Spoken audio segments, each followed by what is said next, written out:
Everybody, here's another round of David blabbering about stats. Stats just came out for February, so I thought I'd give a quick rundown, kind of just compare East Side to Seattle. Overall thoughts on the market. The market is it's moving. We need supply, like desperately we need supply. So sellers, please list your houses, call us. We will help you figure out the best way to prep them and get them listed.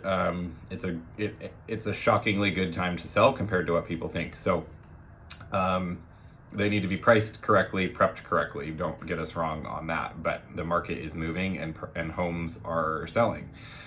Buyers, good news, the market's down from this time last year. Seattle, I'm looking at the stats, is down 10.3%. So if you hear things, all you're going to hear is the market's down from March of last year. Of course it is. We all understand that.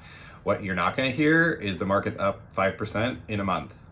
So from February to now, we're up 5%. So we can't price or think the a house is going to sell for exactly what it sold for in January. It's going to sell for more.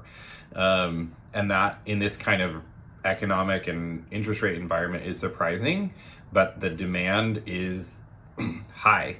And what we're learning from Q1 is buyers want to buy. They're interested in buying. They would like to buy good product. They should be buying good product, but they probably can't be as picky as they'd like to be, which is frustrating as a buyer. We just have limited supply here. We always have, and we probably always will. Good news is we have triple the amount of supply we had this time a year ago. So even if it feels like supply is really tight, it's actually pretty good.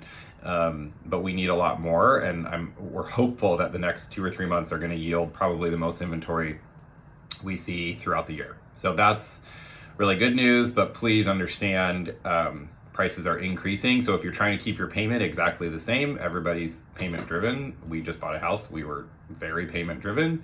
The problem now is you're actually losing out on appreciation, and the house is going to cost you more. So you kind of have to decide, do I want to buy less house for the same payment or increase my payment a little bit? Everybody's uncomfortable right now doing that. Obviously everybody plans on refinancing at some future point in time. That's a good strategy, but you need to be comfortable with the payment that you have right now. Sellers, it is not March of 2022. That ship sailed. So the East Side, as an example, is down 17% from March of 2022. Good news is they're also up 5% from a month ago. So things change here very quickly. So there's a lot of stuff in the news that's really kind of nationally probably not that good about real estate. Our market is healthy. It's moving. It is not hyper competitive like it was this time last year. Thank goodness. We hopefully will never do that again.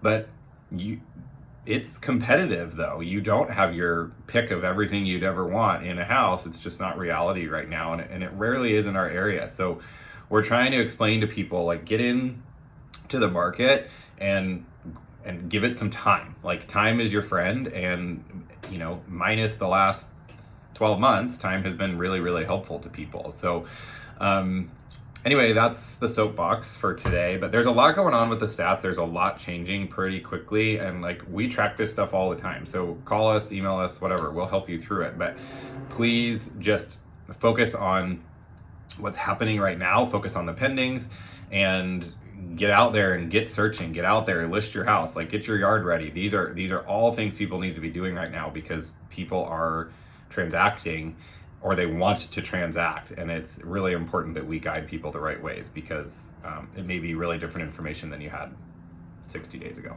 All right, thanks.